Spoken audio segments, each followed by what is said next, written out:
जय हिंद साथियों, मैं बलजीत शर्मा फिर से हाजिर एक बड़ी अपडेट के साथ। एक लंबा इंतज़ार पिछले 1.5-2 साल से हो रहा था, उस एक बिग ब्रेकिंग न्यूज़ के साथ जो सरकार ने आज घोषणा की है।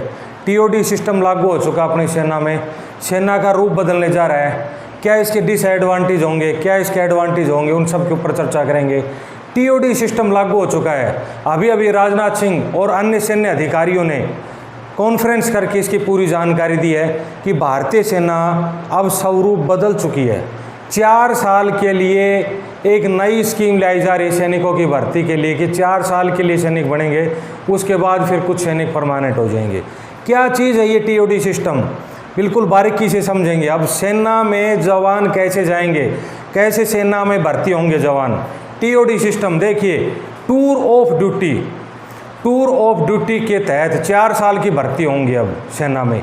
नेवी, एयरफोर्स, आर्मी सभी तीनों सेनाओं में 4 साल के लिए सेना में भर्ती किए जाएंगे जवानों को, जिसके तहत 6 महीने से 9 महीने तक की ट्रेनिंग होगी। तो इसके ऊपर चर्चा करते सबसे पहले टीओडी आज 14 तारीख को लागू हो चुका है भाई। अगले 3 महीने के अंदर अंदर सेना की भर्ती इसके तहत शुरू हो जाएंगी। तो एक टाइप से तो बहुत ही बड़ी खुशखबरी है, और कुछ जगह निराशाओं का भी दौर है। खुशखबरी ये है कि भाई बहुत ही एक लंबा टाइम हो गया था इंतज़ार करते युवाओं को कि कुछ भी जो भी कुछ करना हो करो तो सही सरकार। तो आज उन्होंने कुछ किया है, कॉन्फ्रेंस करके संपूर्ण जानकारी दे दी है। नई स्कीम लागू कर दी गई है देश में। TOD system, tour of duty, भारतीय सेना में तीनों सेनाओं में भर्ती होंगे। सबसे पहले बात कर लेते हैं एज की। एज वही रहेगी भाई 17.5 साल से और 21 साल तक, ये ईयर होगी, उम्र रहेगी यही। ट्रेनिंग जो इनकी होंगी, ट्रेनिंग 6 से और 9 महीने तक की ट्रेनिंग होगी। 6 से 9 मंथ्स तक की ट्रेनिंग होगी। जो स्कीम है उसके तहत जो भर्ती होगा, अग्निपथ स्कीम का नाम रखा गया। जो टीओडी है वो उसका नाम क्या है, अग्निपथ। तो जो अग्निपथ स्कीम है इसके तहत जो सैनिक तैयार होंगे उनको अग्निवीर कहा जाएगा भाई, अग्निवीर कहा जाएगा उनको। ये कुछ स्कीमें लागू की गई हैं जी, सॉरी ये स्कीम लागू की गई जिसके तहत जो भर्ती होगा उस सैनिक को अग्निवीर कहा जाएगा। अब बात करते हैं कि क्या इसमें पेंशन होगी, कि क्या कुछ होने वाला है। ऐसा कुछ नहीं है, कोई भी पेंशन स्कीम इसके तहत नहीं दी जाएगी। कोई पेंशन स्कीम इसके तहत नहीं दी जाएगी। 4 साल तक के लिए सैनिक भर्ती होगा। 4 साल के बाद 20 से 25% सैनिकों को परमानेंट रूप में आगे रखा जाएगा, बाकी को वो रिटायर कर दिया जाएगा। अब जो जी रिटायर हो चुके हैं 4 साल में, कैसे लोग अपने जो लाइफ है सिक्योर कैसे हो पाई। देखिए सरकार क्या बोलती है इसके ऊपर। सरकार बोलती है कि 4 साल के लिए हम एक सैनिक को लेंगे, उसकी ट्रेनिंग होगी है, उसके बाद उसको हर साल 4 साल में पहली साल उसको 30,000 रुपये महीने का वेतन दिया जाएगा, और जब 4थी साल तक पहुंच जाएगा जब 40,000 रुपये उसका मंथली वेतन हो जाएगा। यानी कि 4.5 लाख प्लस पहली साल में और 6.5 लाख प्लस 4थी साल में उसको ईयरली पैकेज दिया जाएगा।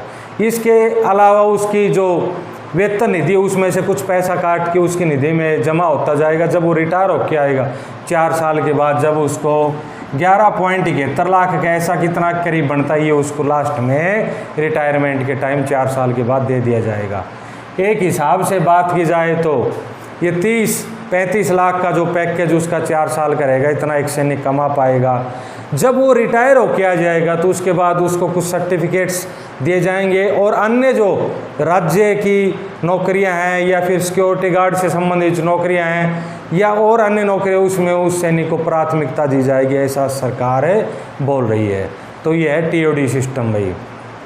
अब टीओडी सिस्टम के तहत बोल रहे हैं कि इस साल यानी कि 2022 में टीओडी सिस्टम के तहत 46,000 भर्तियाँ की जाएंगी भाई। 46,000 भर्तियाँ होंगी 2022 में, जिसमें आर्मी में सर्वाधिक भर्तियाँ है, नेवी एयरफोर्स में भी, तीनों सेनाओं में 46,000 के करीब अग्निवीर भर्ती किए जाएंगे। सेना को सशक्त बनाने के लिए, सेना को जवान बनाने के लिए ये सेना में भर्ती किए जाएंगे। 17.5 साल में एक बच्चा लगा और वो 21.5 साल में वो रिटायर होके वापस आ जाएगा।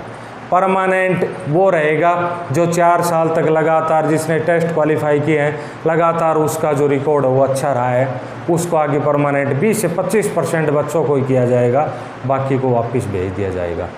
अब नई स्कीम लागू हुई है। अब इसका डिसएडवांटेज और एडवांटेज वो तो आने वाला समय बताएगा कि एक स्कीम भाई सरकार तो अच्छे तरीके से बता रही है, अब उसका असर क्या पड़ता है युवा वर्ग के ऊपर।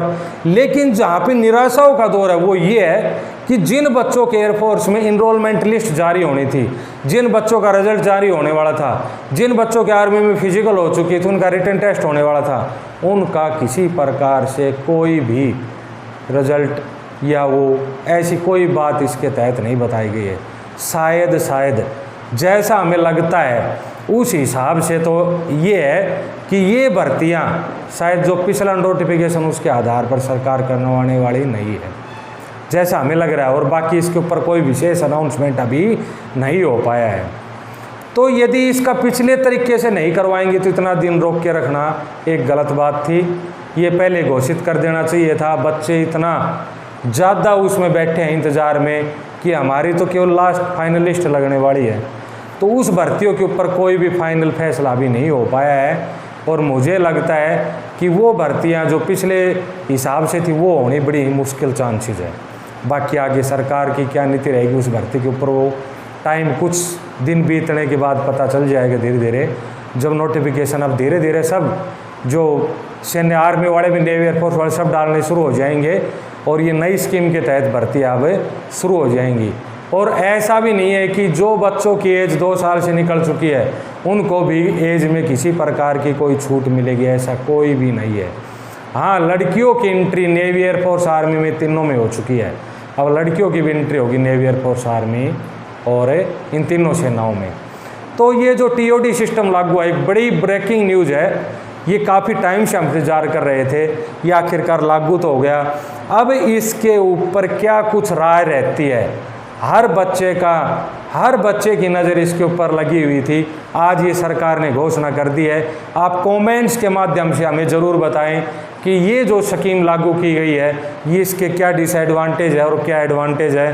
क्या इसके तहत अपनी सेना सशक्त मजबूत होगी, क्योंकि सरकार कहती है कि हम 4 साल के लिए सैनिक भर्ती करेंगे, नौजवान सेना रहेगी, जवान सेना रहेगी, इसके अलावा बहुत सारा हमारा बचत भी होगी, क्योंकि पेंशन के जरिए बहुत ज़्यादा पैसा जाता था, उसको हम मॉडर्नाइजेशन करेंगे। मॉडर्नाइजेशन के तहत भाई अनेक तरह के उपकरण खरीदेंगे तो वो पैसा उसमें खर्च किया जाएगा।